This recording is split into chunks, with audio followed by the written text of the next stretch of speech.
Rugby, All Blacks seek improved attitude. The All Blacks are fast discovering attitude, and experience is everything at this level. When they get the attitude bit right, they are near unstoppable. When they don't, well, we get what we got against the spirited Scots. In Beauden Barrett's match-saving tackle and a 7-man scrum under their sticks, the All Blacks harnessed the necessary desire when they needed it most at Murrayfield. But the frustrating part is it wasn't always there. And it's not the first time this year it hasn't quite been there. The same was true in the Brisbane defeat, with the Bledisloe Cup already locked away, and in Cape Town after previously thrashing the Springboks in Albany. The second halves in both Paris and Sydney, with those games won by half-time, were other occasions it fell short. All teams rise for the All Blacks, rugby's greatest challenge, but, if we're honest, only twice this year have they hit the level expected, in Albany and the first dig at the British and Irish Lions. There are, of course, extenuating circumstances. 2 years on from the 2015 World Cup, only 7 players, 2 starters, remain. Injuries to 10 other influential senior leaders further erodes crucial experience that drives the training week and captures the right mindset. Leadership is something you learn, All Blacks coach Steve Hansen said. Richie McCaw in 2007 was quoted as being the worst leader in All Blacks history because we went out in the quarter-final. We won in 11 and 15 and everyone wanted to tell us he's the best leader ever, so something happened, he grew as a leader. All the information we get on leaders, and we've done a lot of research, is there not just instant. Maybe last year everyone underestimated us a wee bit and we had such great year. Maybe we've overestimated ourselves, I don't know. Even so, there is no real excuse for not getting the attitude right.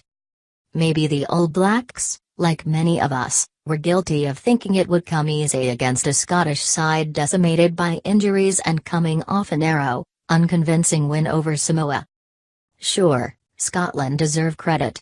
Coming within one pass of a famous victory with their most inspired effort in recent memory delivered the closest result since 1991 against the All Blacks. But Kieran Reid's men did themselves no favours with the way they started this match. Attitude, or hunger, can be difficult to gauge, but it is evident in not winning the advantage line, not being committed enough to the breakdown, or rushing off the line on defence. For us in that first half it wasn't a skill thing, we were maybe 5% off with our attitude, the All Blacks captain revealed. It just made it harder for us. It comes from within. It starts with the individual, so we've got to look at ourselves and our prep and see what we can do better. We got in a position to close out the game and perhaps in the past we've done that better. Even with 5 minutes to go we had a chance to really settle it down. We've got to be better at that, but full credit to Scotland, they fought right from that first whistle to the 80th and kept coming at us. As attention turns to Cardiff and the intriguing final showdown of the year with Wales, disappointment from within the squad should ensure there is no repeat of the attitude issue. It's pretty easily rectified. Scotland rectified it for them, Hansen said. Can you sense it? It's a difficult one. You think things are going along quite nicely.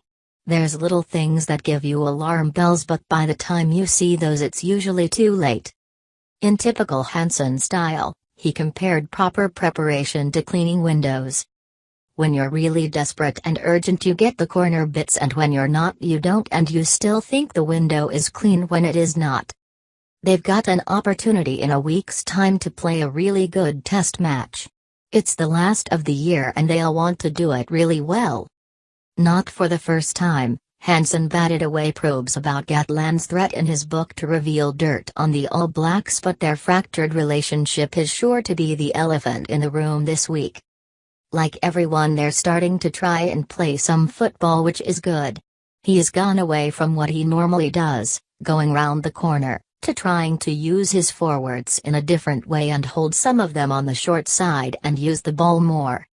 Everyone is really excited about a week that's going to be really challenging, and this team always responds to good challenges,